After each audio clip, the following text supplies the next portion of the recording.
যে বন্যার কারণে আমাদের মানে বৃষ্টি বদলে ভাঙ্গা ভেরিবাদ দিয়ে পানি এসে আমাদের অনেক ক্ষয়ক্ষতি হয়েছে। পুষ্কুনি তোলাই গেছে, মাছ টাছ ব্যাপক গেছে গিয়া। তা আমরা এখন বৃষ্টির কারণে মানে বন্যার কারণে ভাত ঠত রান্না খামো এরকম কোনো পরিস্থিতি নাই। অনেক বৃষ্টি হয়েছে, এদিকে বন্যার কারণে অনেক কিছু ক্ষয়ক্ষতি হয়েছে আমাদের। গরু বছর নিয়ে অনেক কিছু জয় যাবে না, আছি গাছগুলো নাই, খাওয়াইতে পারতেছি না, পানিতে সব তলাই গেছে বিল।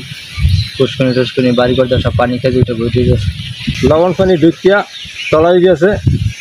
গরু বছর রাখতে পারি না, নিজেরা চলতে ফিরতে পারি না। বন্যার পানি যেরকম চাপ বৃষ্টিতে সেরকম গেছে লবণ পানিতে সব গেছে তলাইয়া, পুষ্কুনি তলাই গেছে, মাছ টাছ সব দেখতে আছে রাখছে।